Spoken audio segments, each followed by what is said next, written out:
Good afternoon to everyone. Welcome to the eighth week of the live interactive sessions for the Sustainable Transportation Systems course. I am Sedu Vinayagam. I am a PhD scholar in the Civil Engineering Department at IIT Madras. Okay, so we'll start with an overview of the lectures covered in week 8. Okay, so in week 8, we looked at a concept called as the material flow analysis, MFA. Right, so previously we have looked at two other techniques. One is the environmental impact assessment, and the other one is the uh, life cycle analysis. Right, so in this one, we looked at another technique called the material flow analysis. Right, so we looked at what it is, what are the objectives, and how do we carry out this analysis, and what is specifically or where and specifically in the transportation sector can this be applied, and what is the advantage and limitations associated with it. And in the second lecture we moved on to a case study, right? So this was for studying the projections of the different materials flows and stocks for the case of the urban transportation planning, and this projection was for the year 2050, and this was done in the city of Vienna, Austria, right? So to develop an urban transportation system, right? So what kind of like how much materials do we need, and what different kinds of materials that will be required, and how much will be like the emissions and so on. So, like those analysis was carried out for this particular case study.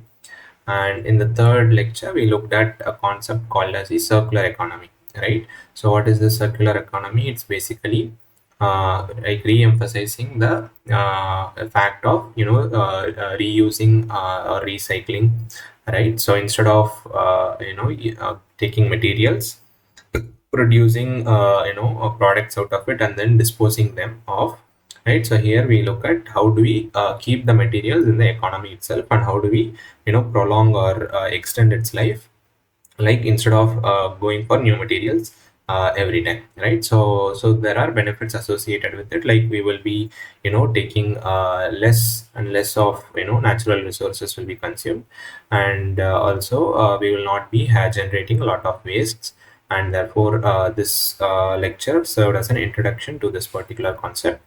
And in the fourth lecture we looked at the different applications, especially in the transportation sector, and then a case study was also presented for the city of Kera in Finland.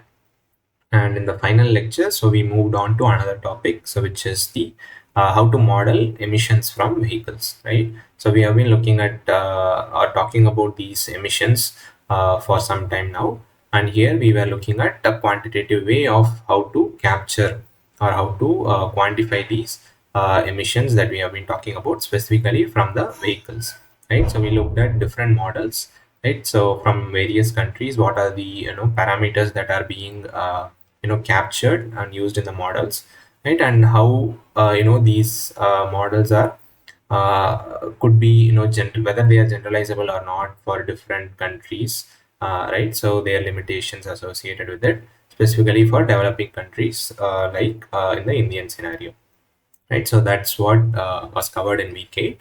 Now we'll move on to questions. So the first question is, material flow analysis MFA is primarily based on the concept of dash. So the options are energy conservation, mass energy equivalence, mass conservation, and none of these. So I'll create a poll, and you can read through the question and then answer in the poll.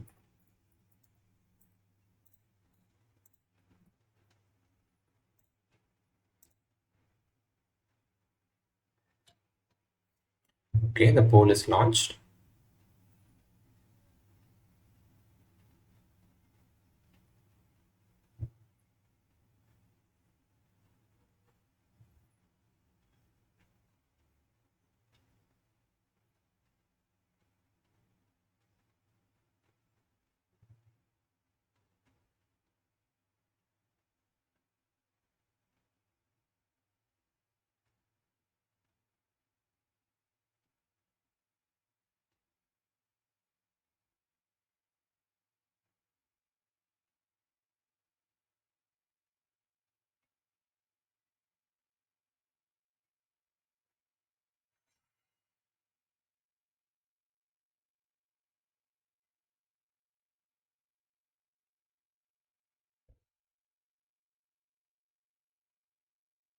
Okay, there is one vote for D, none of these.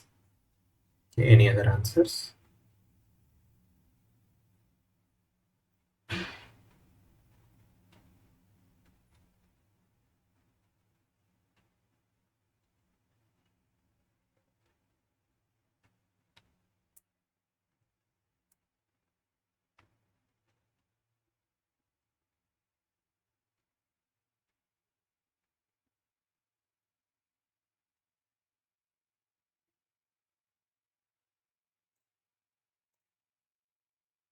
Okay, so we'll take a look at the correct option. So the correct option is actually option C, is mass conservation, right? So material flow analysis. So what do we do in a material flow analysis? So it is basically to keep to analyze or keep track of how through a system the material gets transformed, how much is being retained in the system and how much comes out of the system, right? So basically we look at three different quantities: input, which is how much what is the supply into the system of a particular material, right? And second is the stock is the component of that input, so which is basically never leaves out of the system, right? So that is absorbed by the system.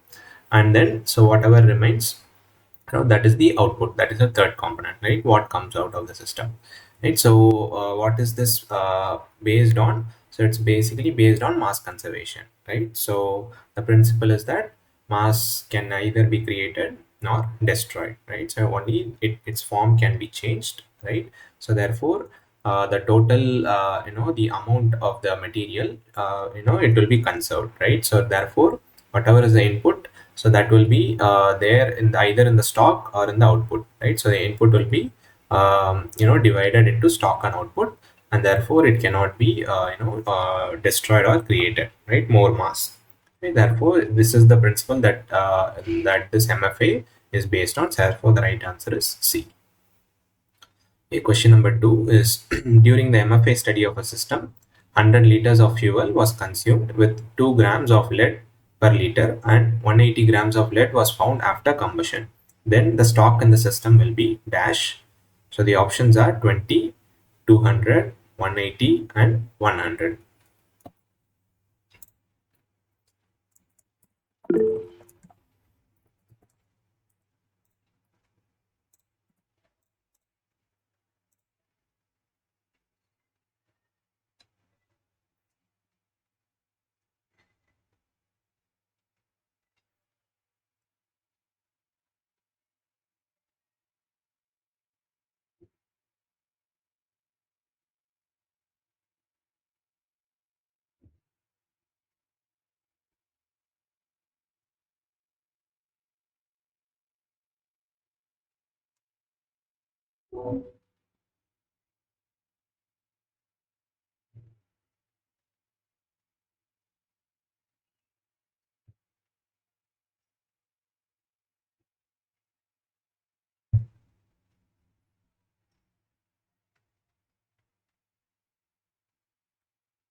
Okay, so we have one vote for option A.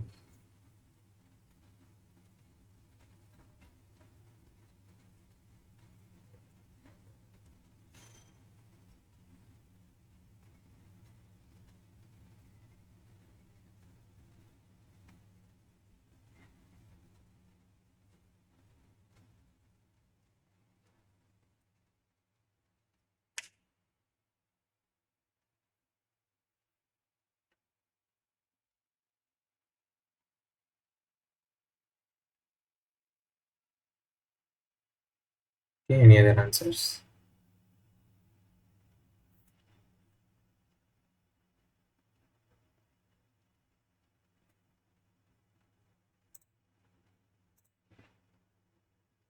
Okay, so the right answer is option A. It is 20.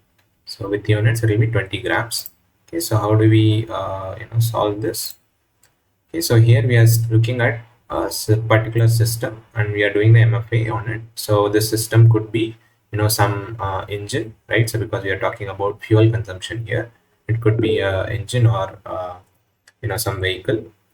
right? So here we are talking, looking at, analyzing the lead content. Okay, so there are 100 liters of fuel that are being, used or utilized, right? So the input is 100 liters of fuel to the system, right? And in this fuel, for every liter, there is 2 grams of lead in it, right? So in 100 liters, there will be 200 grams of lead, right? So this is the input to the system. So 200 grams of lead is being fed into the system, and it is also given to us that 180 grams of lead was found after combustion, right? Once the process is completed within the system, the output contains 180 grams of lead, right? So 180 grams comes out, right? So the question is, then the stock in the system will be, so stock is basically what is retained in the system. So input minus the stock, that will give you the output, right? So here we know the input is 200, output is 180. The stock will be 200 minus 180, right? So 200 minus 180, so that will be the stock, so which is 20, right? So that's how you do this MFA problem. So input minus stock will give you the output, so it is 20 grams. Okay, question number 3 is, the linear economic model is based on dash. So the options are take, make, consume, recycle pattern, take, make, consume, throw away pattern, take, make, consume, reuse pattern, and take, make, consume, refurbish pattern.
So we have one vote for B.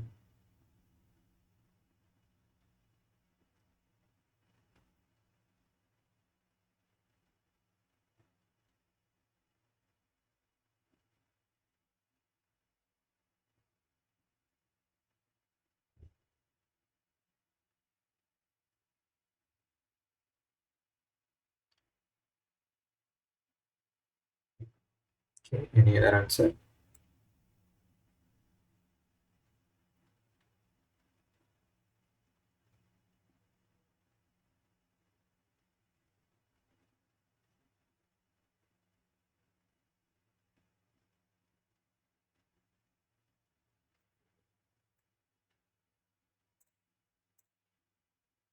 Okay, so the right option is option B. It is take, make, consume, throw away pattern. Okay, so here, so basically we looked at two different concepts, right? One is the linear model, and the other one is a circular economy model, right? So why do we call this linear model, right? So for example, so if you look at any a generic process, so we start with extraction of raw materials, right? So then it goes into uh, you know uh, there will be transportation, right? So it will involve transporting these raw materials.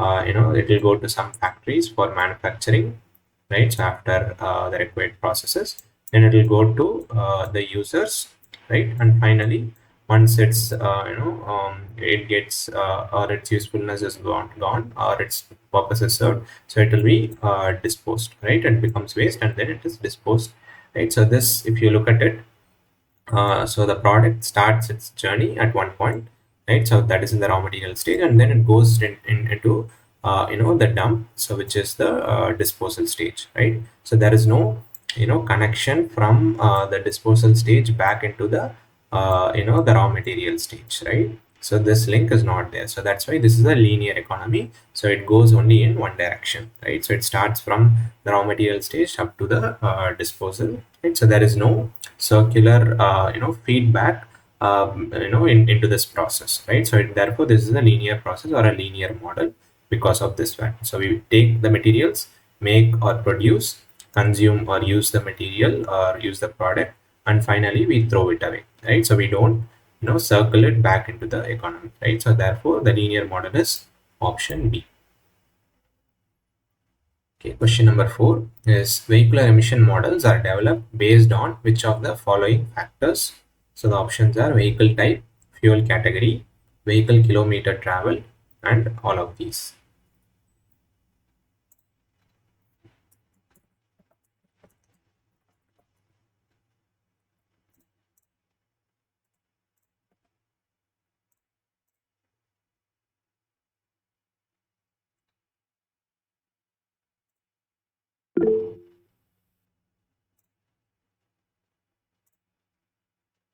Okay, we have one answer as D.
Okay, any other answers?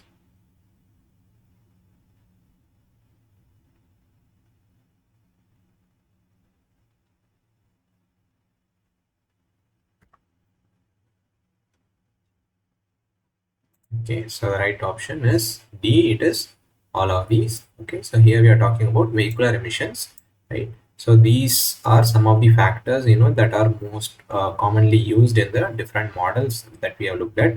So these could be vehicle type, right? So the type of vehicles, the engine type, all those factors. So they definitely affect how much emissions that will come out, right? So the efficiency of the vehicle will surely determine, right, how good it is able to convert the fuel into energy, right? So without without much emissions. And second is the type of fuel itself will also affect the amount of emissions that will be generated. Some fuels are more cleaner than the other, right? So that fuel type really plays a role in how much emissions that will be coming out, right? Third, vehicle kilometers travel, right? So the longer you travel, you can expect higher emissions, right? So the more travel that is made, the more emissions will be generated, right? So the vehicle kilometer travels is also there. Emission standards also play a role, right? So you have, if you go for stricter standards, then the technology that is used will also be better, right? So that can lead to lesser emissions, right? So stricter standards will help in controlling emissions. So standards that are in place will also affect the emissions that are going to be generated, and other correction factors, right? So because we are not considering a lot of all the other different factors that can be used, right? So only what can be collected are then. So we have to have some correction factors. So those are also incorporated in different models, right? So if you look at the question, so we had all these three: vehicle type, fuel category, and also the vehicle kilometer travel. So those, all the three are factors that are used in the different models. So therefore, all of these is the right option. Okay, question number 5 is which of the following transport emissions model was superseded by the motor vehicle emission simulator MOVES model? So the options are emission factor EMFAC model, mobile model, computer program to calculate emission from road traffic COPERT model, and international vehicle emissions IVE model.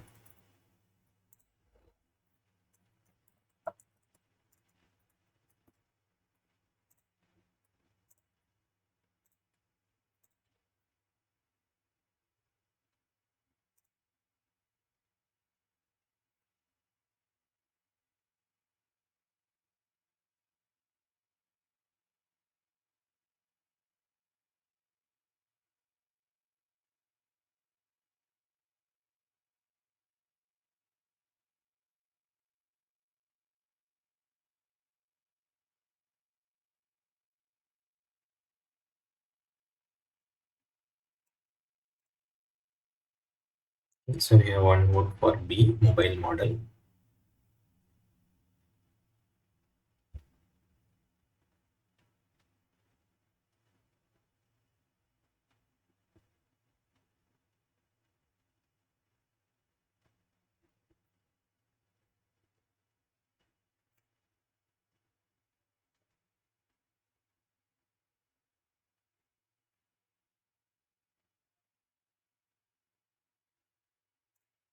Any other answers?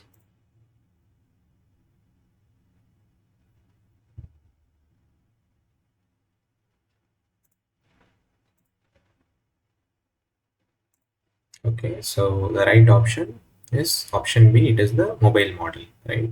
So the question is which model was superseded by the moves model, right? So which means which came after the uh, uh, or to which model was this the successor, right? So there was an existing model, and then this moves model was taken up as the successor, right? So which of that?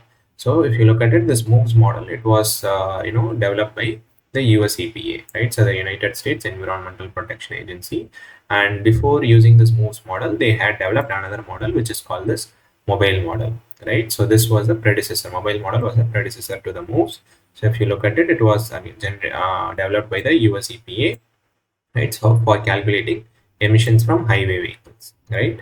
So this the latest or the last version was in 2004, right? So this was the last version. So after this 2004, they had moved to this moves model, right? So they stopped using the mobile and moved to moves, right? So because moves is much more as more superior model, right? So it considers multiple parameters more than the mobile model, and therefore it's more accurate. So it was superseded by the moves model, right? So this mobile model, it calculates different quantities like different hydrocarbons, NOx emissions, and also carbon monoxide from different motor vehicles, right? So later it was superseded by the moves model.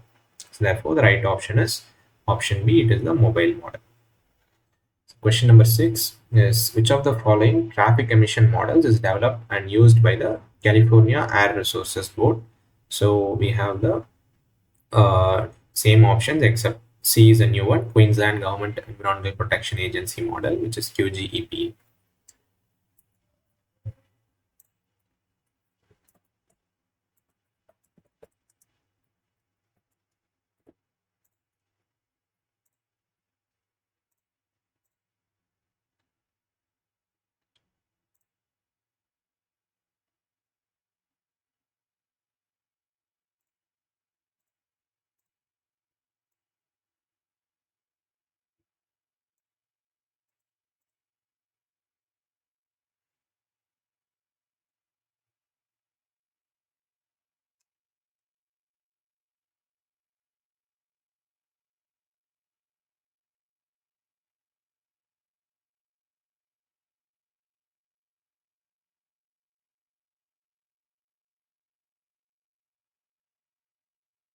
Okay, we have one vote for B. Okay, any other answers?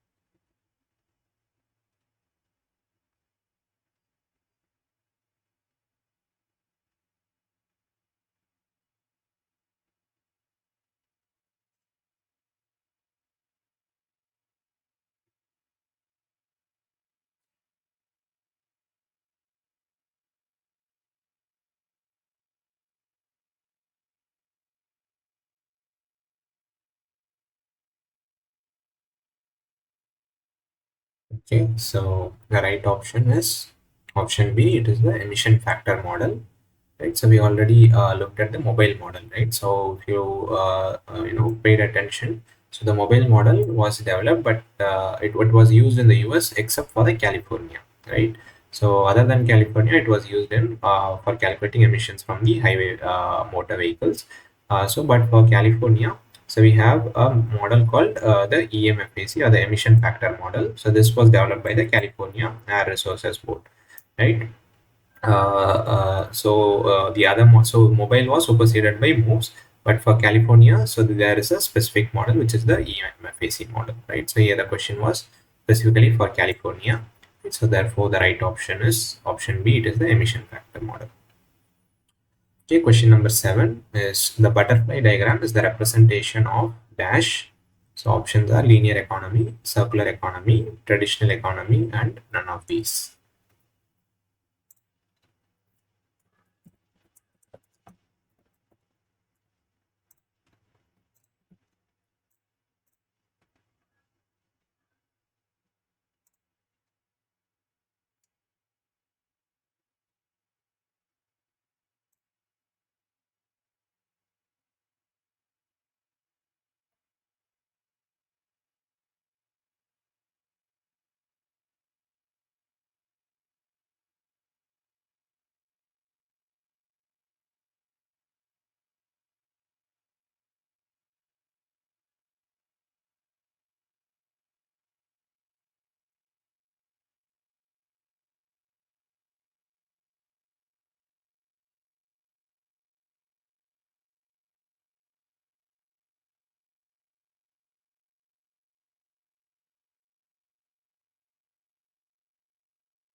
Okay, so we have one vote for C.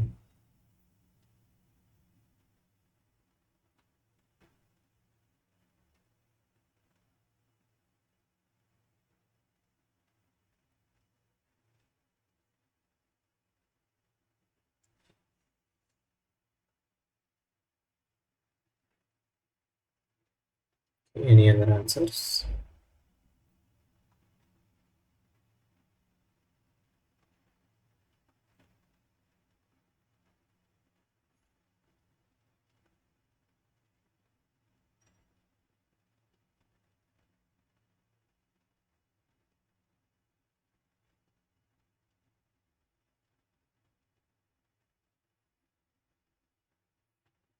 All right, so the right option is actually option B. It is for representing the circular economy, right? So we already looked at what the linear economy model is, right? So it's, as the name says, it's a linear process, right? So we have different activities, but there is no feedback from any of these different stages. So it will be a linear process. So it will be basically a straight line, right? But for the circular economy, we have a representation as shown here. So this is what a butterfly diagram looks like. So we have different processes similar to what we look in find in the linear economy model, right? So we have the different process. So we have some resources, materials which are finite in nature, and we have different parts manufacturing, and then product manufacturing, then service providing, right? So but in addition, or different from the linear model, so what we have is the feedback, right? So we have here we have the collection, which is after the product or the process or the service has been used. So we go for the collection and then feedback into the economy back, right? So we take the material and then feed it back into the economy. All right, so again we have two different parts in this. So one is for the renewable or the degradable portion, another is for the technological portion, right? So but there is loop back into the different processes of the system, right? So that's how this is a circular economy, right, and different from the linear model, right? So if you look at this diagram, it's very similar to how a butterfly would look like, right? So the different the wings of the butterfly is the feedback process in this particular diagram, right? So therefore this diagram is used to represent the circular economy. Okay, question number 8 is the concept of circular economy is based on dash. So the options are regenerating natural systems, durable products, minimizing waste, or all of these.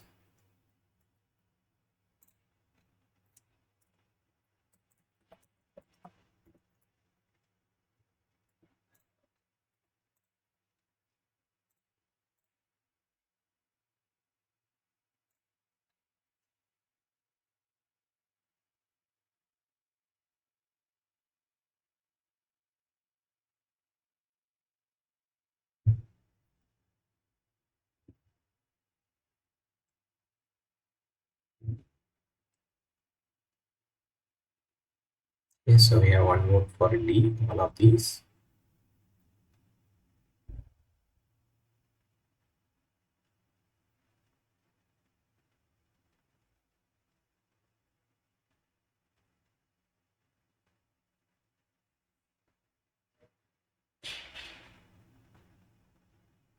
Okay, any other answers?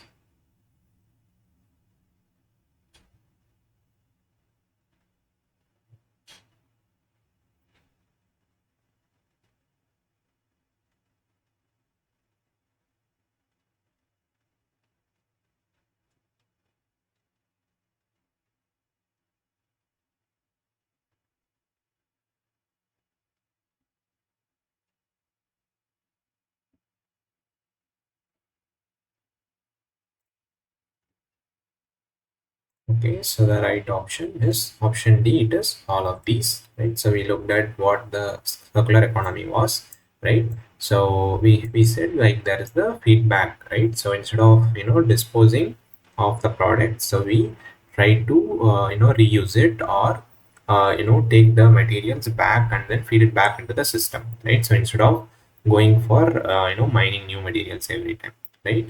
So here the different options, if we look at it, so it says regenerating the natural system, right? So that happens when we supply the material back into the environment, right? So regeneration happens. Durable products, right? So the goal is not just for the sake of getting it back into the system. Goal is to reduce the consumption of newer materials, right? So how can we achieve that? It can also be achieved through durable products, right? So when the product lasts for a long time, so you need not go for newer materials, or mining newer materials every time, right? So the product lasts long, so you can reduce the manufacturing, right? So minimizing waste, right? So again, this is linked to the feedback. So how much can be reused again, right? So therefore, if we can reuse more or recycle most of the components, so then the waste generated will be lesser, right? So all these are part of the circular economy concept, right? So therefore the right option is D, all of these. Okay, question number 9 is choose the correct process flow for material flow analysis. So the options are identification of key issues, system analysis, quantification, indicator substance and system boundaries, evaluation scenarios, identifying weak points. So these are the different components. They are in one order. So the other options talk about different orders, right? So we have to pick the correct order that we see in a material flow analysis, a typical process flow for a material flow analysis. Okay, carefully look through the options and then choose the right flow.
So we have one vote for B.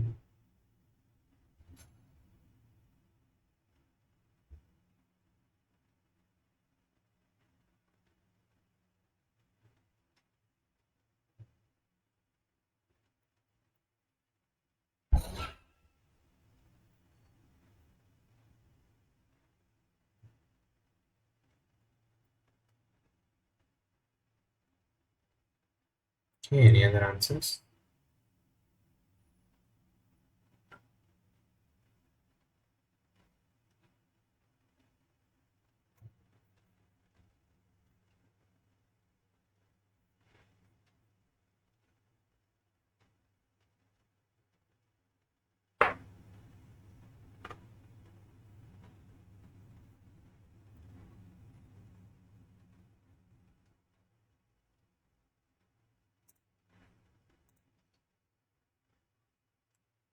Okay, so the right option is it is option B. Okay, so we the correct order is identification of key issues, followed by the system analysis, then indicator substance and system boundary, then the evaluation scenarios, identifying the weak points and quantification. Right. So this is the typical process flow for a material flow analysis. Right. So as is the case for any study or analysis. So first we have to have a goal, right? So or an objective. So how do we get that? So we do that by identifying what is the key issue that we want to address, right? So here, since we are talking about MFA, it should be material flow related, right? So we want to analyze the flow of lead, right? So how much lead is being consumed, right? So because there are environmental concerns associated with that, so we are interested in studying it, right? So like that we should have some um, we should identify some key issues, right? So then we can follow the next steps based on addressing this particular issue that we have identified, right? So that's the first step. Second is the system analysis. So this step includes different processes like selection of the relevant matter, processes, and so on, right? So we have identified the issue, so related to that, so which is the material that we have to look at, right? So that is the second component. And what are the processes in the system where this is involved, so that we will be looking at, right? So that is the second stage, right? The third, we go for indicator substances. So those are the elements, right? So the matter could not need not be a particular element, so it could be a larger or a compound or a complex substance, right? So we sometimes to find that, we use indicator substances, the presence of which tells us something about the matter that we are interested in, right? So we identify the indicator substances, and the system boundary is basically which part of the system that we are going to look into, right? So we need not look at the whole system. We can define a particular process or a component that we are particularly interested in, so that will define as the system boundary. And once we have identified that, we go for quantification, right? Now we know what where to look at and for what element or substance that we need to be looking at, right? So we have identified that. So next we go for quantification. So what are we trying to quantify? We are trying to quantify the flow of these substances, right? So how much is coming into the system? We know the boundaries, right? So we can look at where the material comes in, right? So and how much is coming out, right? So from that we can get the stock as well, so, right? How much is being used in the process or the system, right? So we can get that quantification now. And once we have done that, identification of weak points in the system, so the weak points will tell us where we need to be concentrating on. Once we know how this flow happens, where different processes, how the material flows, right? So we know the differences, so that tells us which portions of the system that we can concentrate on, right? So where more, if we are interested, if we want efficient conversion, so the output should be less, right? So most of it should be converted, whatever is the input should be converted, and less output is should be coming out, right? So if that is the goal, then we can look at this portions of the system where input is very close to the output, right? So that tells us the system is not being functioning efficiently. So in that way we can identify the different weak points in the system. And once we know all this, finally we can go for development and evaluation of different scenarios, representation and interpretation of results, right? So this can be done for multiple configurations of the system, and with that way we can compare or evaluate these different scenarios, And once we know that, we can go for interpretation and then choose what is best for us, right? So this is a typical flow that we will follow for a material flow analysis, right? So this flow is given in option B. Okay, question number 10 is MFA concept equation is dash. So option A is output is equal to input plus stock. Option B is stock equals input plus output. C, input equals output plus stock. And D is stock is twice input plus output.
So we have one more for A.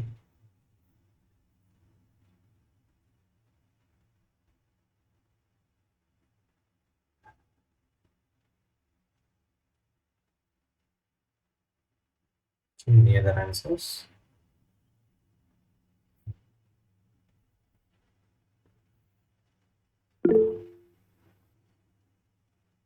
Okay, so instead of A is it's B. Okay.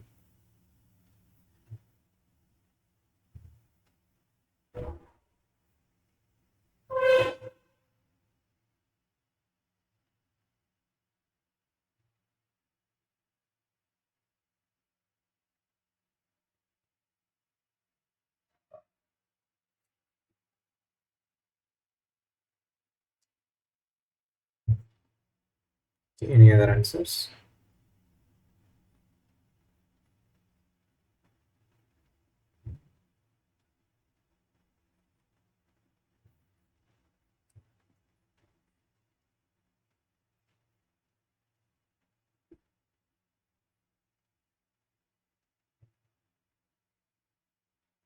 All right.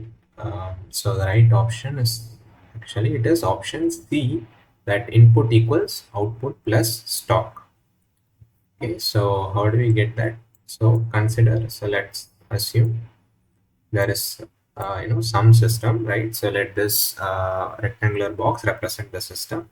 So this is obvious, right? So we have some input, I into the system, and we'll have something coming out. So that is the output from the system, right? And what is the stock? Stock is basically what is retained in the system. Okay, so S or the stock is what's that doesn't come out of the system, right? So if you look at it, so we already said this MFA is based on the concept of conservation of mass, right?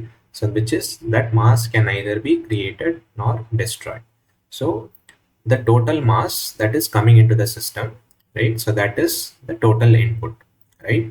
And that should so what happens to this total mass? Either some of this is retained by the system, that is the stock, or it comes out of the system, right? So these are the two places where this input can go to, right? So it can either be retained by the system or it comes out of the system. This is the two places. So the total mass coming in should be either in the the stock or in the output, right? So in either of these two places this should be accounted for. So which means that, so for this to hold true, so the total input should be accounted in the output and in the stock, right? So if you look at output and stock together, it should be equal to the input. It's only then the mass will be conserved, right? So for example, if you look at something else, for example, option A, what it says, output is equal to input plus stock, right? So what happened, what this says is whatever is coming out of the system is more, is either depending on stock, right? So if stock is positive, it means that output is more than the input, right? Which means that something is generated within the system, right? So that is not correct, that does not obey the conservation of mass, right? And if stock is negative, what does that mean? Output is less than the input, right? So again, that will tell us that something is destroyed within the system, right? So this is not the right equation. So the only option C, satisfies conservation of mass, that the total input should equal the total output and the stock in the system, right? So in this way, the mass will be conserved. So the right option is option C, and this is the equation that we use in the MFA analysis. Okay, question number 11 is, in MFA, the substances or mixtures of substances that have economic values assigned by the markets are called dash. So option A is material, option B is stock, option C is goods, and D is inputs.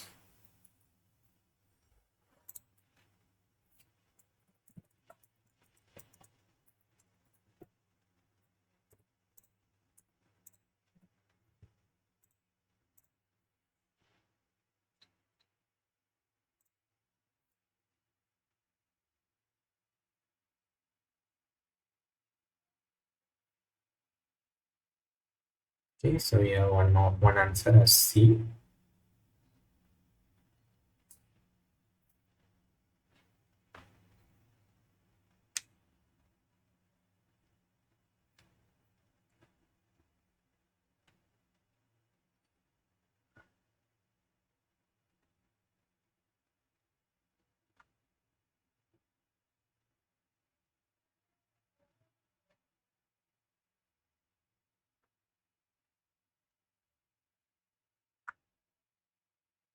Any other answers?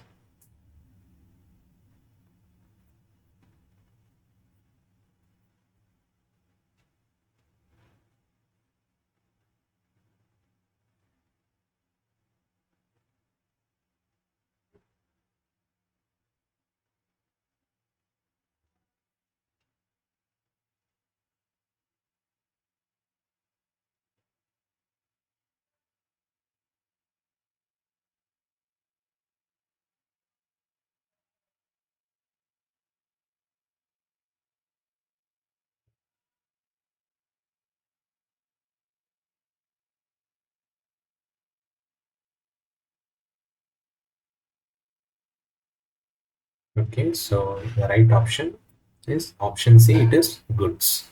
Okay, so we already know what stock and inputs are, right? So input is the amount of material that is coming into the system, right? So fed into the system, whereas stock is the material that is retained by the system, right?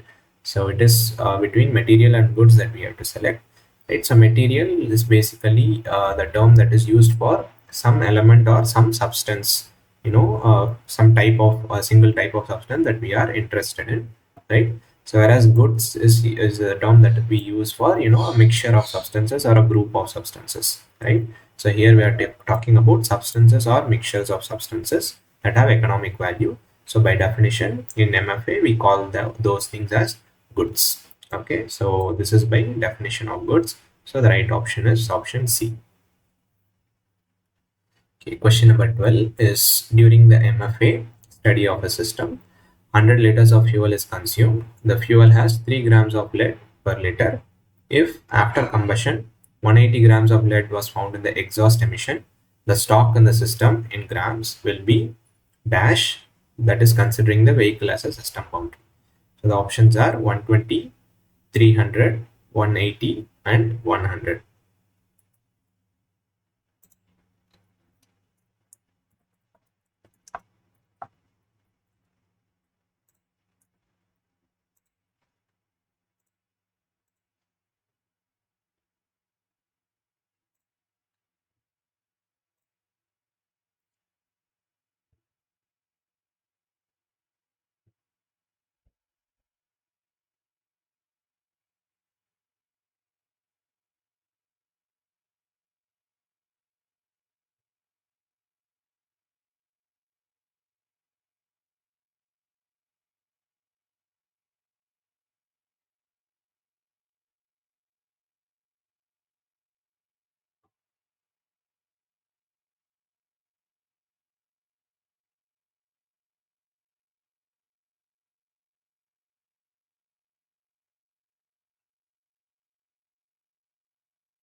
Okay, so we have one vote for A, 120.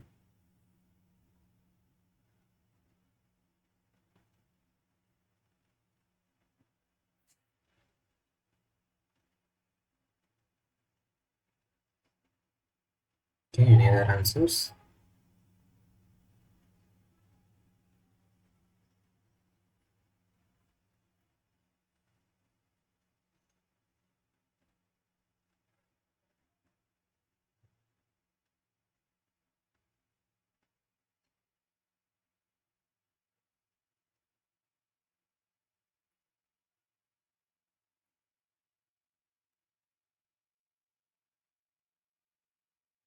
Okay, so the right option is option A, it is 120 grams. Okay, so how do we do this? So we already know what is the equation that we use in the MFA, right? So that is input is equal to output, plus stock, right? So this is the equation that we have studied. Okay, so basically we need to identify these three components, right? So here, what is our system? We are studying the vehicle as we are considering the vehicle as a system, right? So what is the input, right? So it is 100 liters of fuel, right? And what are we interested in studying? We are interested in analyzing the lead consumption, right? So but the input is 100 liters of fuel, but we know that for every liter in this fuel, there is 3 grams of lead in it, right? So 100 liters is the input, right? And it has 3 grams of lead per liter, right? So the input is 3 into 100, which is 300 grams of lead, right? And we also know after combustion, 180 grams of lead was found in the exhaust emission, right? So exhaust emission is the output from the vehicle, right? So in this exhaust emission, there is 180 grams of lead, right? So the output is 180 grams, right? So the question is, what is the stock in the system, right? So that is the unknown that we need to find out. So what will be the stock? So it will be input minus output. So which is 300 minus 180, right? So 300 minus 180, that is 120 grams, right? So the stock is basically what is retained in the system. So 300 grams was fed into the system, 180 grams came out, which means that by the conservation of mass, 120 grams has been absorbed by the system, right? So therefore 120 is the stock. Okay, therefore the right option is A. Okay, question number 13 is, in material flow analysis, mass per unit of time per unit of area is called dash. Option A is flow, B is flux, C import export, and D is input output.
So we have one vote for B, flux. Any other answer?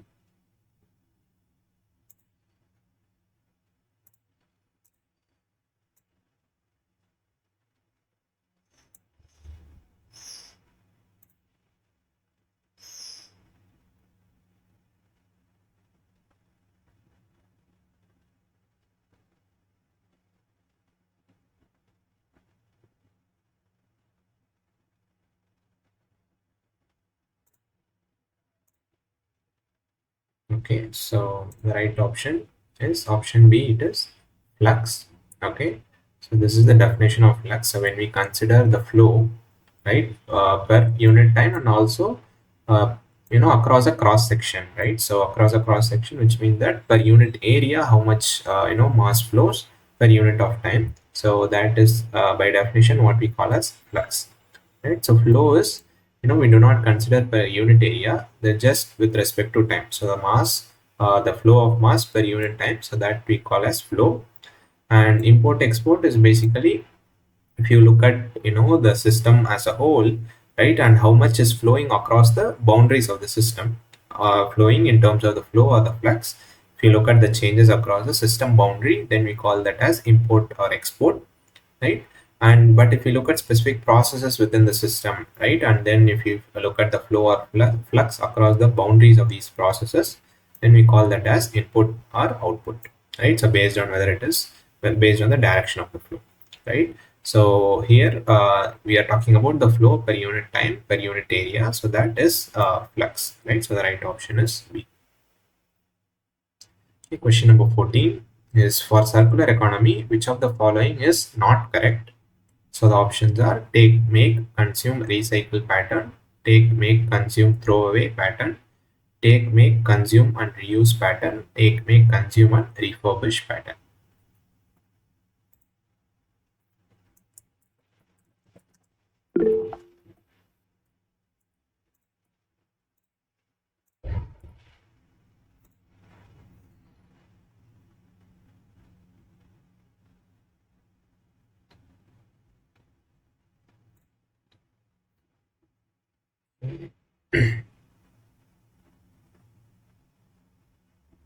Yeah, so we have one option, one vote for B.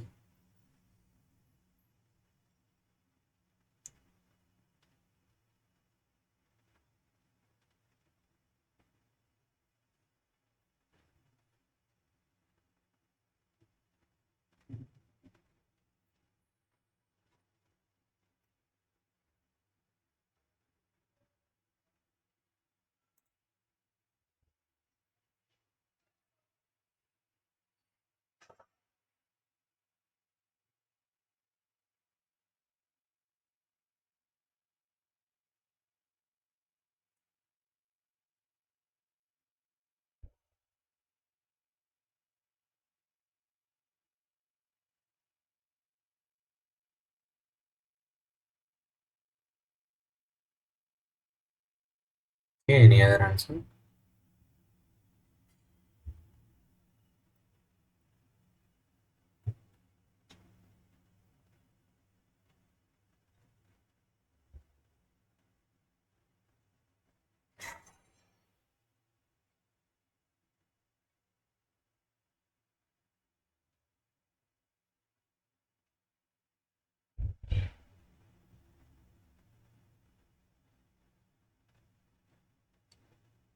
All right, so the right option is B. Right, so take, make, consume, throw away pattern. Right? So as was mentioned in the chat, so this is same as what we looked at for the linear economy model, right? So so there we said the linear economy model was based on the take, make, consume, throw away pattern, right? So obviously that is not applicable for the circular economy, right? So therefore you can directly say it is B, right? So whereas if you look at the other options, so the initial part is the same, so what we do in the end makes the difference, right? So here in option A we are recycling, in C we are reusing, and D we are refurbishing, right? So all these three different methods is a way of prolonging the use of the material, right? So instead of throwing it away or disposing it off, so we are trying to use that again or bring it back into the economy, right? So in one way or the other, so either through recycling or reusing, where we try to make use of the product for some other purpose, or refurbishing, we can repair it if it is damaged, and then use it again, right? So these three methods, they are providing us some way to link the material back or feed it back into the economy, right? So at different stages, right? So therefore these help us in going for this circular economy, whereas the throwaway part, so that does not lead to a circular economy, it will go for a linear model, right? So which is not desirable actually, so that is not applicable for the circular economy, right? So therefore, the right option is B.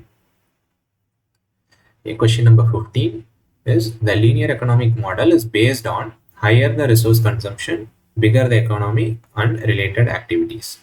So we have to say whether this statement is true or false.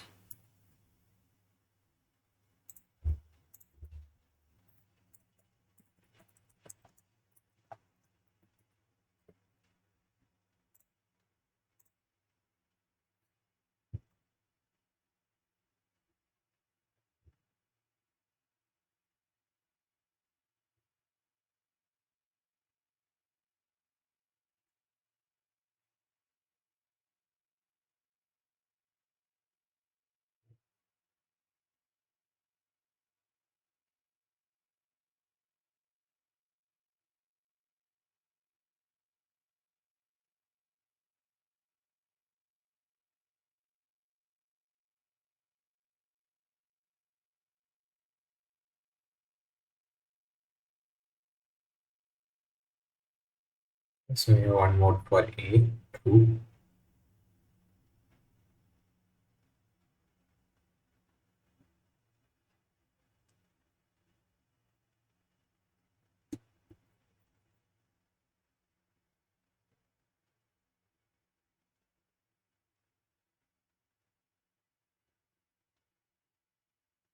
Any other answers?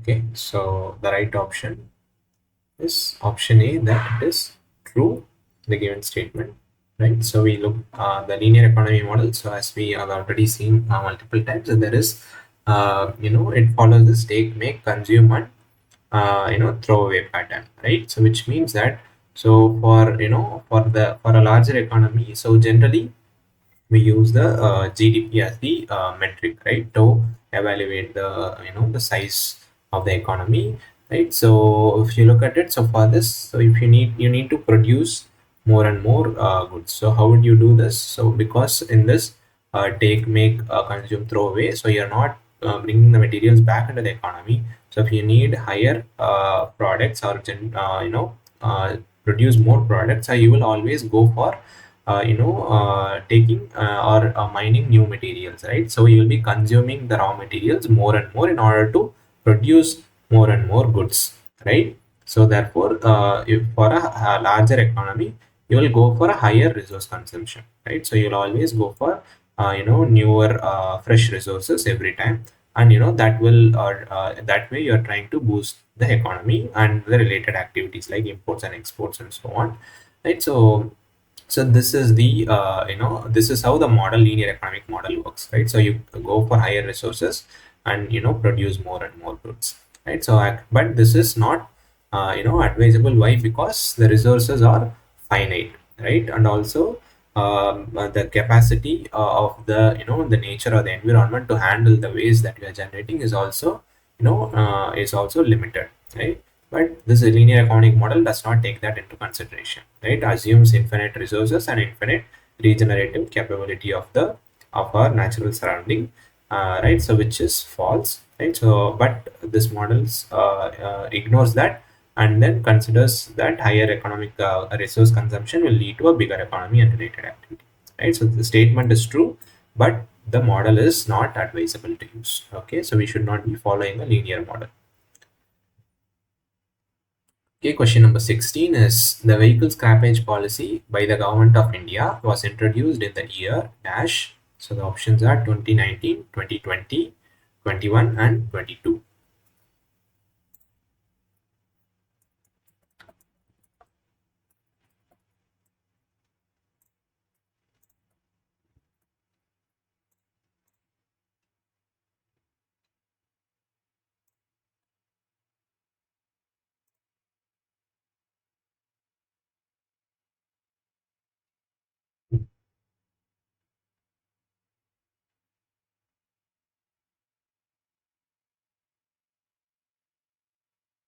Okay, so we have one more for C 2021.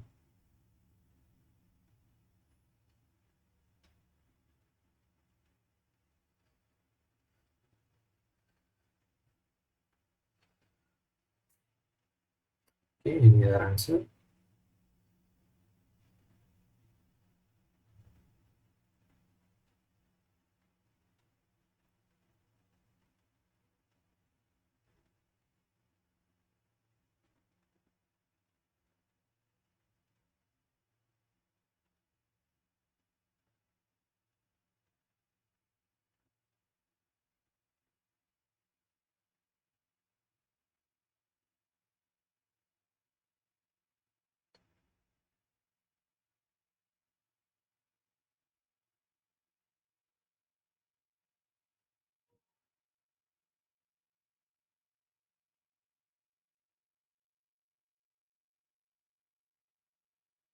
Okay, so the right option is option C. It is 2021. Right. So this policy, the vehicle scrappage policy, it was introduced in the annual budget of 2021-2022. Right. So as you can see, this is one of the recent policies. Right. So among the ones that we have looked at in different lectures, so this is one of the most recent ones. Right. So what is this policy about? So it is basically this ensures that when we are using scraping materials from cars that are the used cars which are being disposed, so we go for scientific methods. So right, so therefore we go for more efficient ways of recovering the materials back. Right, so this ways again, how does this help? This helps us back in the circular economy concept, right? So we can use it back in other manufacturing process, right? So we can use it back in manufacturing new cars as well, right? So but if we go for scientific methods, we will have much better outputs, right? So we'll get better ways of scrapping this material more efficiently, right? So it will promote material reuse and timely scrappage. So they have also provided some incentives, like if you go for the scrappage in a timely manner, so you do not wait for long. So in that case, there will be no registration fee when you are purchasing new vehicles, right? So this will provide or incentivize people, to go for or give the cars for scrapping, right? So therefore, we'll be having better ways of doing material reuse, right? So therefore, this was the vehicle scrappage policy, and the recent one introduced in 2021. Question 17 is the discipline that studies nature's best ideas and then imitates these designs and processes to solve the human problems is called dash. So options are blue economy, biomimicry, industrial ecology, and performance economy.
So we have one answer for B.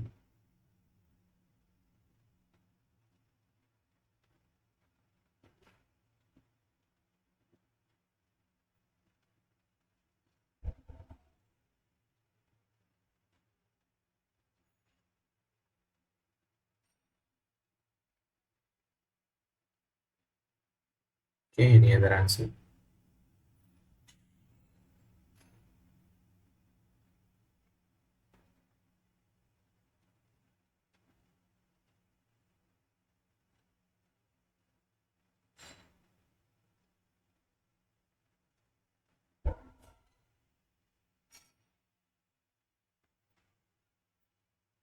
Right. So the right option is option B. It is biomimicry.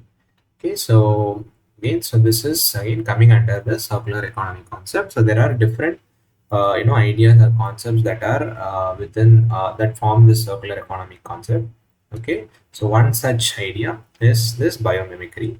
So as the name suggests, right? So we are trying to imitate or mimic the natural processes, right? So we are trying to learn from systems and processes that are the natural systems and processes, and try to incorporate those ideas and how those systems work into the solutions that we are developing, right? So that's this area, or this style of solving the problem. This is called as biomimicry, right? So we are trying to make learn from nature, implement that into our designs and procedures that we are developing for solving the day-to-day problems, right? So this is called the biomimicry, right? So the right option is B. So the others are also part of the circular economy, but the ideas are slightly different in each of them. Okay, question number 18 is the butterfly diagram for a circular economy represents the dash cycles. So the options are biological and ecological, economic and technical, economic and environmental.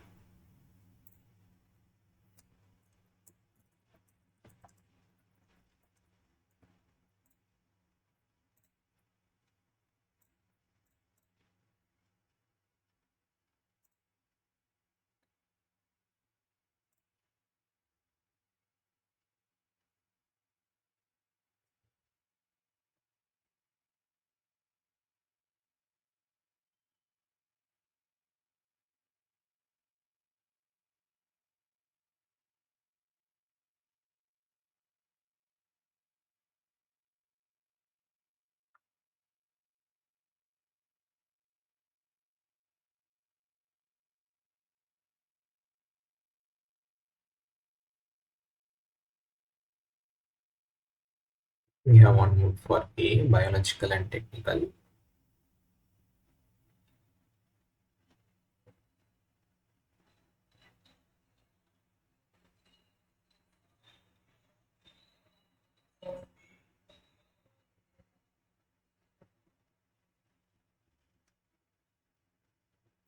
Any other answer?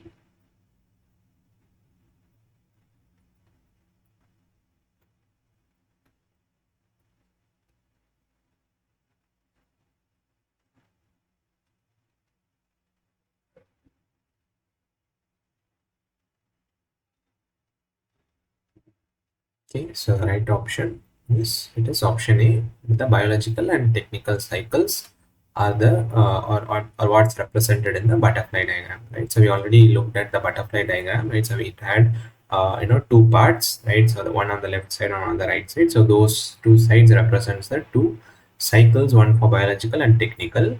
So this picture here, this is a simplified representation of the two cycles that we had seen in the butterfly diagram, right? So on the left we have the biological cycle, and on the right we have the technical cycle. So again, so as we see, the biological cycle is where we uh, you know uh, try to bring the materials back that we are using in the production process back into the environment, right? So basically like biodegradable materials, the use of biodegradable materials. So we have some production units, so we go make the products, we use the product, but we use the biodegradation process to break it down into the nutrients that can be fed back into the environment, and then from the environment back we can use get the materials again for the production process, right? So this is the biological cycle where we can get the materials back into the environment, right? So in a natural process. So on the right we have the technical cycle. So here similarly we are trying to again reuse the material, but here we cannot take it back into the original state, right? So back into the nature, right? So we have the products, again they are used, they are collected back after its use, and then they are disassembled, and here we have the technical nutrients, which means we can divide them into different components, right? So we cannot make it back into the original material, but we can get useful materials out of this and then use the materials back in the production process, right? So these are not in the virgin state or in the original state, but in a state that we have that has been modified, but it is still useful in the production process, right? So we are again not so this will reduce the consumption of the virgin materials, right? So this is the technical part or the technical cycle, right? So these two are important, right? So where possible, we have to go for the biological cycle, and if not, the technical cycle, and reduce the waste that is going to be generated, right? So this is what is represented in the butterfly diagram as the two cycles. Okay, question number 19 is, which of the following is not a transport emission estimation model? So the options are the emission factor EMFAC model, mobile model, air mod model, and international vehicle emissions IVE model.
Any answers?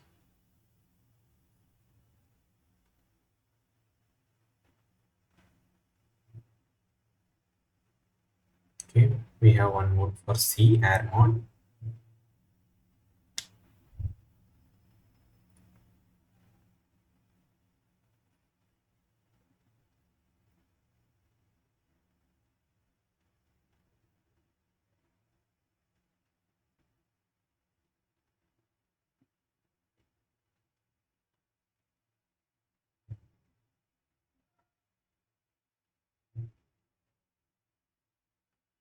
Okay, so the right option is option C. It is the air mod model, right? So we have already looked at the other models, right? So this one is a little easier.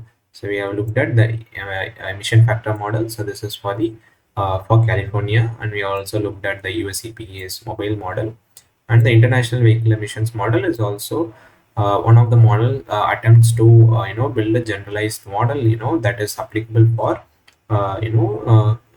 different geographical conditions and so on, right? So basically, not these models, if you look at, these are for developed countries, right? So these are very very region specific. So IVE model tries to generalize it for other countries based on the geographic and weather conditions, right? So these are for the transport emissions, whereas the air mod model is not, right? So this is but this is also a related model, right? So this is for air quality estimation, but the source is different. So this one looks at industrial sources, right? So but here we are looking at the question is for transport emissions, right? So the source for this C is different. So this is not a transport emission estimation, right? So this is for industrial sources. So the right option is C.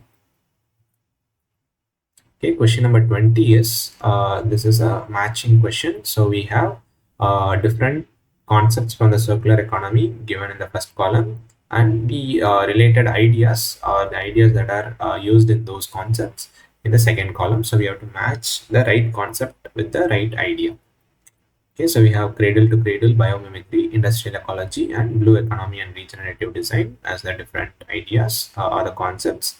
And some ideas are in a jumbled order: solutions determined by their local environment and physical ecological characteristics, eliminating the notion of an undesirable byproduct by creating closed loop processes, And nature works as a model, measure, and mentor for process and system.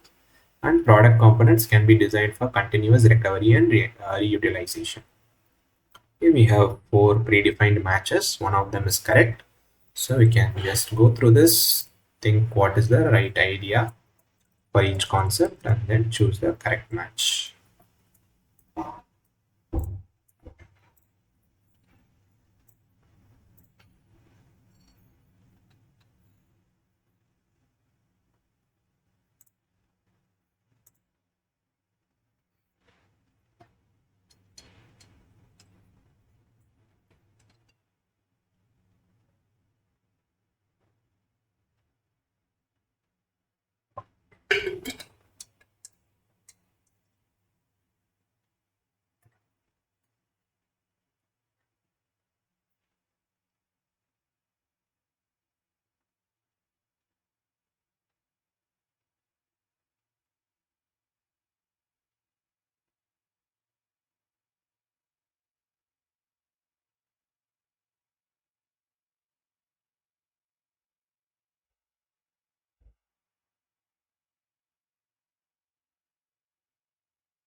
Okay, answers.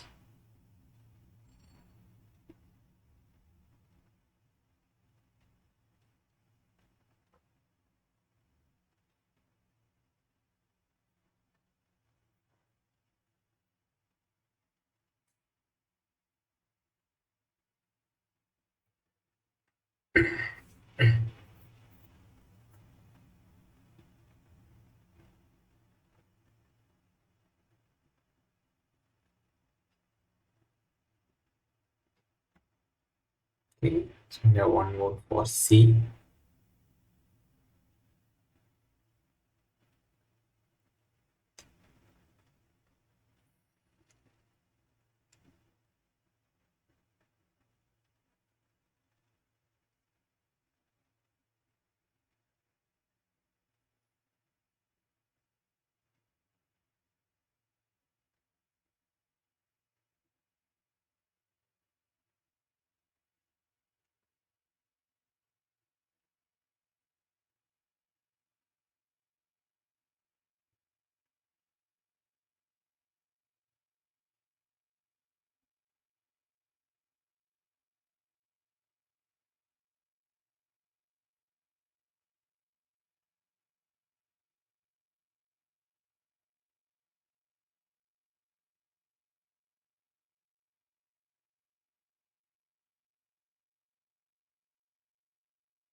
All right.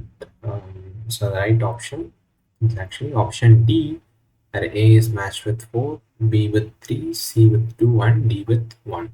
Okay, so that's the right mapping.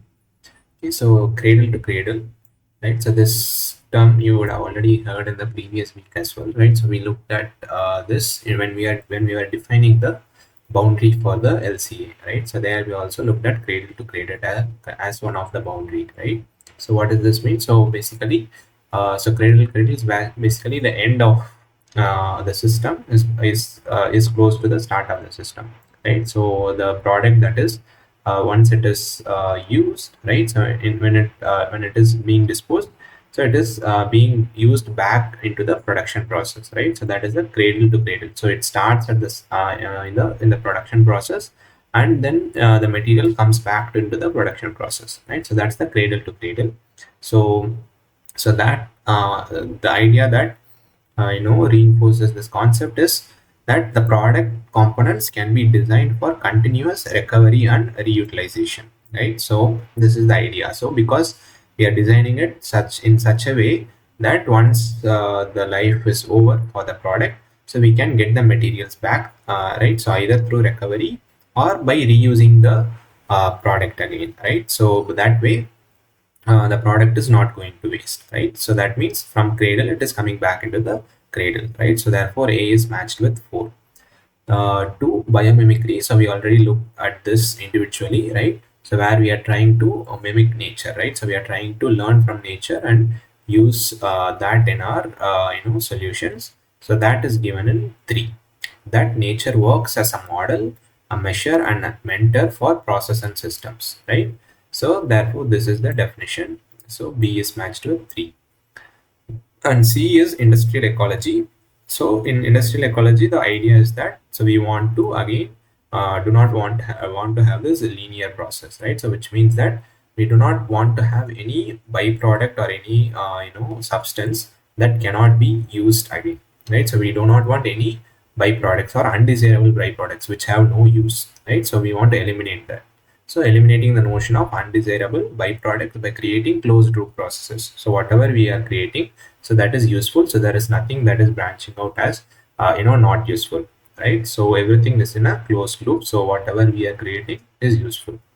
So that is industrial ecology. And finally the blue economy and regenerative design.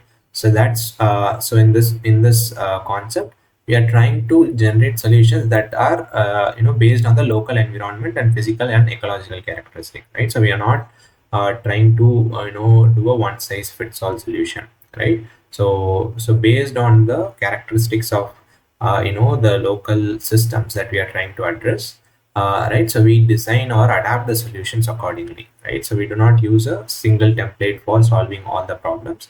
So we adapt based on what is available in that area or region, and solutions that are more suitable or more effective for that particular locality. So we design our solutions in such a way, right? So that is the concept of blue economy and regenerative design, right? So that mapping is given in D. Okay, so for exams, if one trick that you can follow is to eliminate the options. Okay. So in learning, it's not advisable, but in exams when you are on a time crunch, you want to quickly solve it, you can use this. So for example, you already know what biomimicry is, right? So we know that B is 3. So when you are sure about that, so you see which options do not, which options are incorrect, and you can directly eliminate. So here it happens that B is matched to 3 in one of the options. So you can directly eliminate the other 3, right? And directly choose option D quickly. Okay. So in exams you can do that, but when learning, you try to learn each of them. Okay. So that's one trick that you can use. Question number 21 is, which of the following emission models is suitable for developing countries? So options are mobile, VAPI, moves, and IVE.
Okay, so we have one vote for C, moves.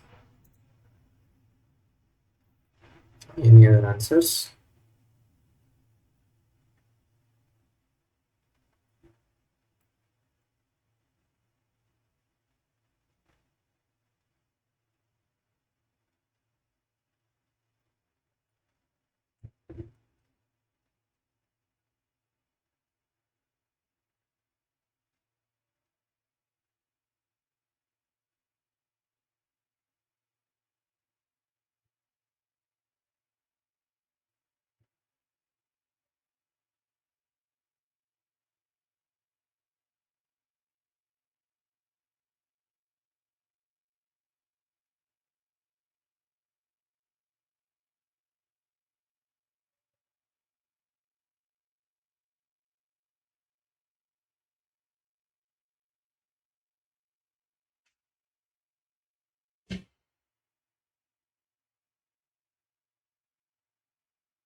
Okay, so the right option is option B. It is VAPI. So it is the vehicular air pollution inventory model, so developed by IIT Roorkee.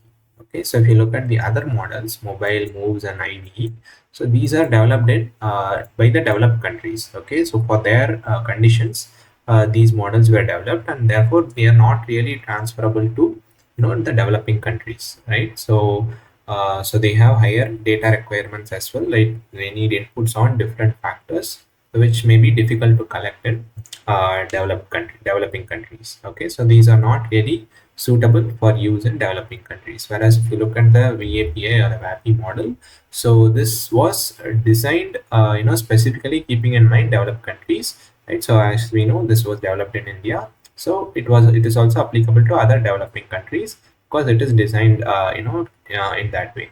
So by taking into correction factors for different conditions, the geographic and the climatic conditions, all right, so this is more realistic and more specific for the developing countries, and also the amount of data that is required for these this model is also lesser and more are easily obtainable based on what is available in the developing countries, right? And also it is more accurate as well in our scenario. So therefore this is much more suitable for us than the other models that we have looked at, right? So therefore this is the most suitable one for developing countries. Question number 22 is, which of the following compounds can be seen in non-exhaust emissions? So the options are carbon dioxide, NOx, VOCs, volatile organic compounds, and PM 2.5 and PM 10.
We have one more for C, VOCs.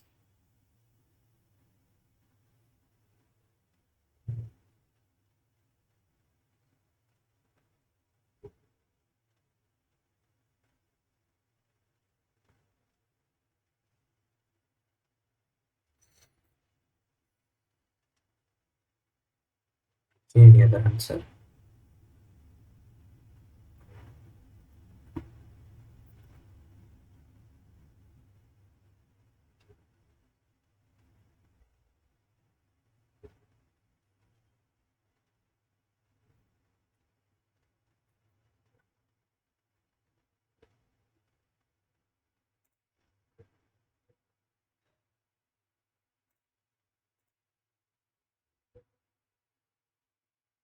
Okay, so the right option is option D, that PM 2.5 and PM 10 are what we see in the non-exhaust emissions. So we have like basically three types of emissions that we can see from vehicular emissions can be in three types. One is the exhaust emissions, which is most commonly of what we associate with, right, when we say talk emissions from vehicles. That is from the tailpipe or the exhaust emissions. Second will be the evaporative emissions, and the third is the non-exhaust emissions. So this comes from like from the braking and from the tires, right? So generally what we see in this non-exhaust emissions, it is the particulate matters of different sizes and also heavy metals, right? So these are what we commonly see in non-exhaust emissions. Whereas the exhaust emission, there will be a wide range of compounds that we can observe. And in evaporative emissions, it will basically be the hydrocarbons or the other volatile organic compounds, right? So these are the composition of the different emission types that we see. And here we were talking about the non-exhaust emissions, right? So which is from tires and the braking. That includes the particulate matter mostly. Okay, question number 23. This is a numerical. So we are going to carry out the material flow analysis, right? Concept here. So we have a traffic survey conducted on a 10-kilometer stretch of a two-way, two-lane road, right? So the figure is given here. So we have a two-way, two-lane road.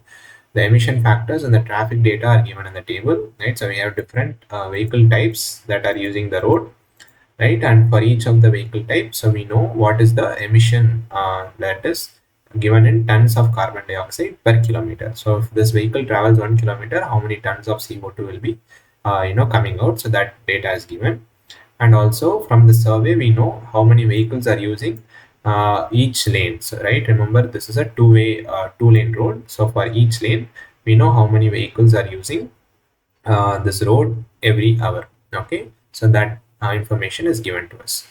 And then the shaded area in the diagram, so this this striped area, right? So this particular portion, so that is the vegetation, right? So they have some plants along this road with an absorbing capacity of 0.8 ton carbon dioxide per 10,000 square meter per hour, right? So per unit area, per 10,000 square meter area per hour, zero point 0.8 tons of carbon dioxide can be absorbed by this vegetation.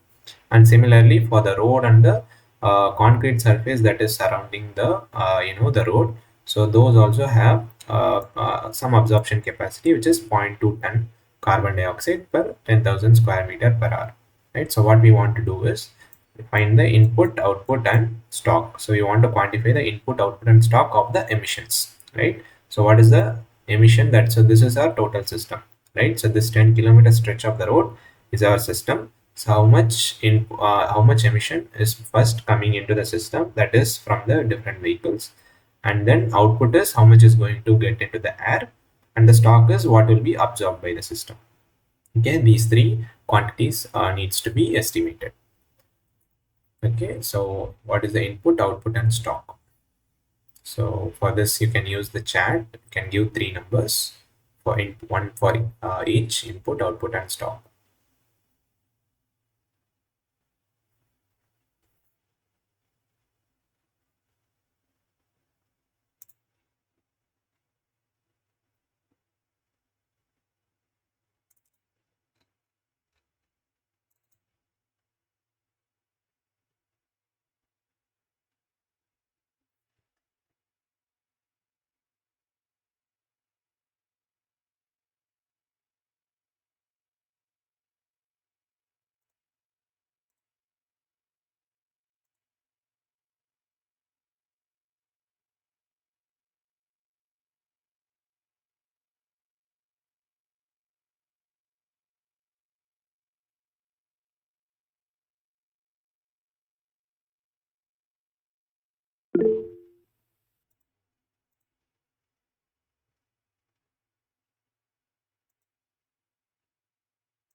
No, you have to use the numbers from the table as given in the table. So all the required information are given here.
Okay, so yeah, I'll show how it is solved.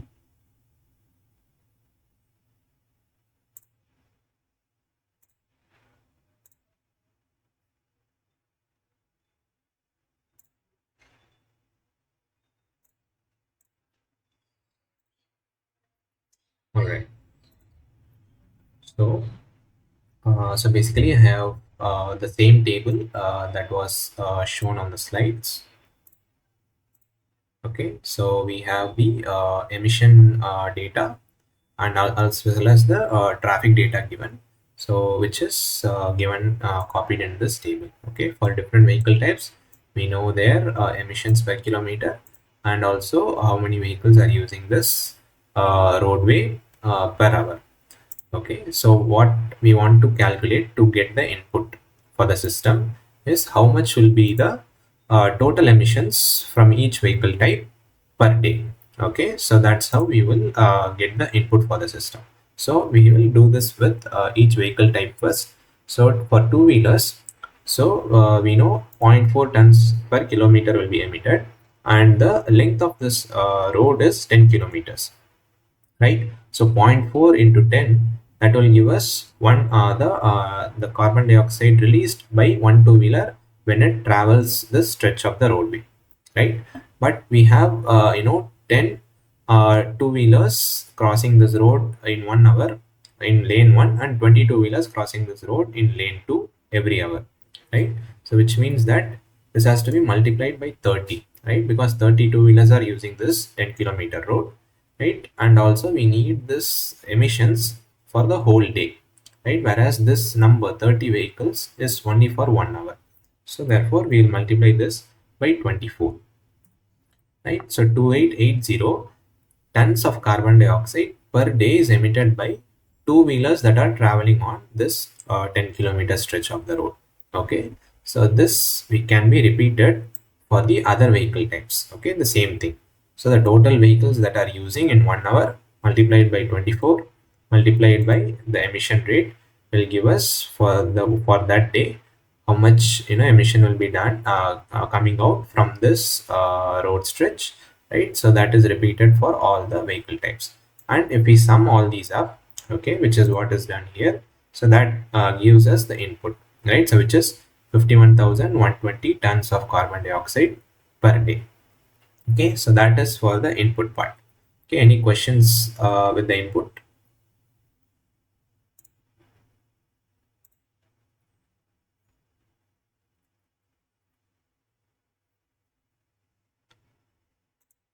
Okay, so how did I do that is this 10-kilometer length is given. Okay, so the emission rate is per kilometer. So if we multiply this by 10, so we will get the emission rate for the whole stretch, right? And then that is multiplied by the amount of traffic that is coming in. Okay, so that gives us the input.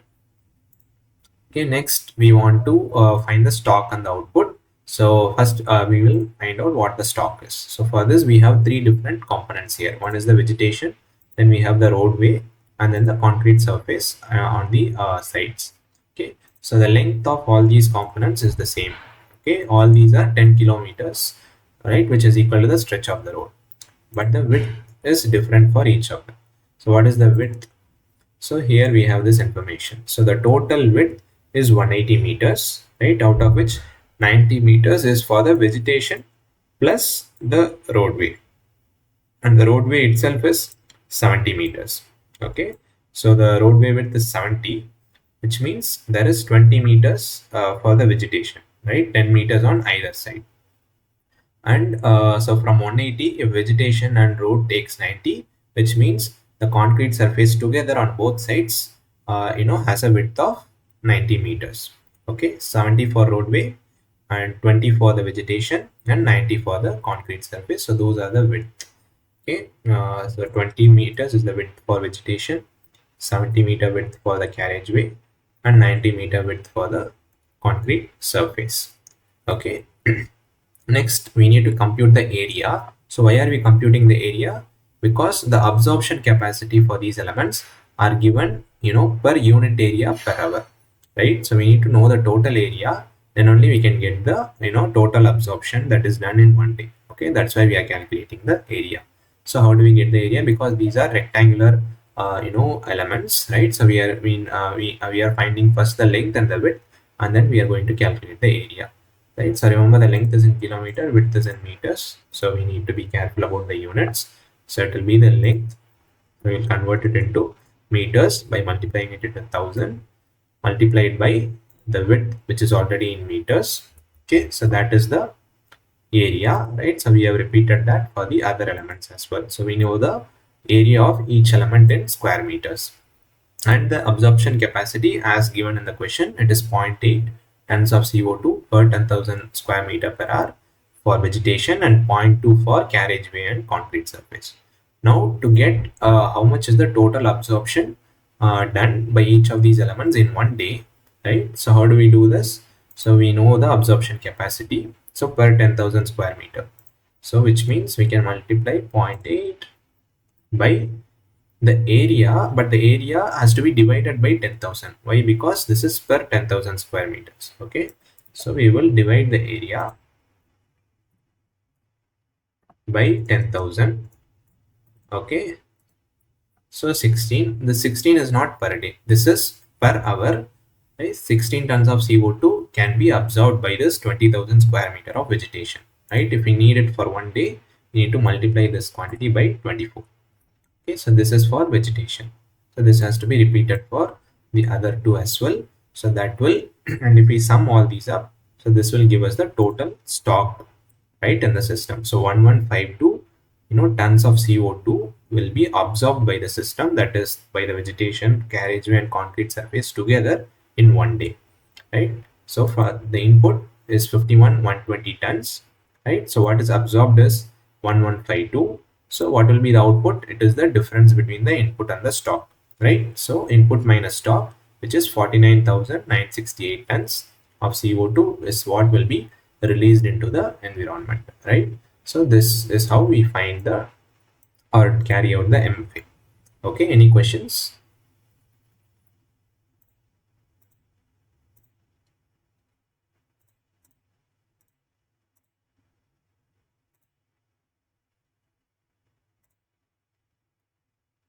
Okay, the 10,000 in the last part. Yeah. Okay.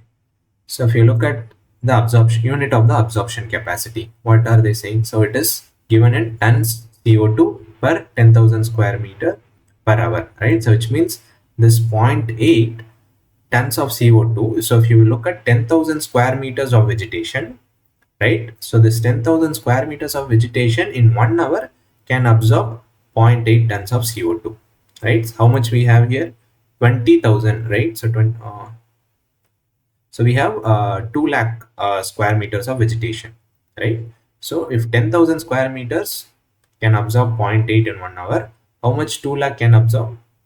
So it should be 2 lakh by 10,000, right? So how many 10,000 square meters are there in 2 lakhs? So 2 lakhs by 10,000, that many 10,000 square meters are there in every 2 lakh square meters, right? So we multiply that with zero point 0.8. So that will tell us for this whole area of 2 lakh square meters, what is the absorbed amount per hour, right? So that's why we divide the area by 10,000 square meter. Whereas if it was already given, if it was given as per square meter, then we multiply directly by 2 lakhs. But here it is given in terms of per 10,000 square meter. So first we have to get the area in terms of 10,000, number of 10,000 square meters. So that's why we divide it by 10,000 and then multiply with zero point 0.8.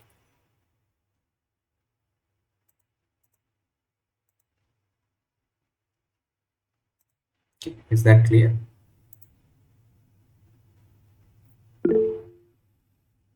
Okay. So any other questions on the other steps?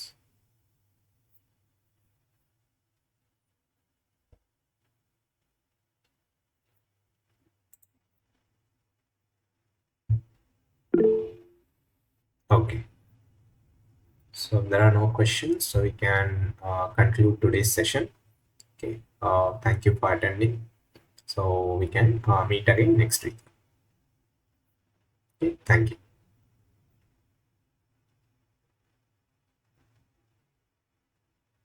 Sorry. Uh,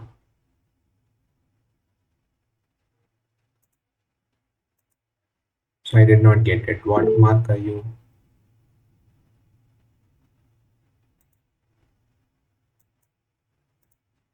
So assignment marks, so they are being released right every week. So once the deadline is over, you will know the marks.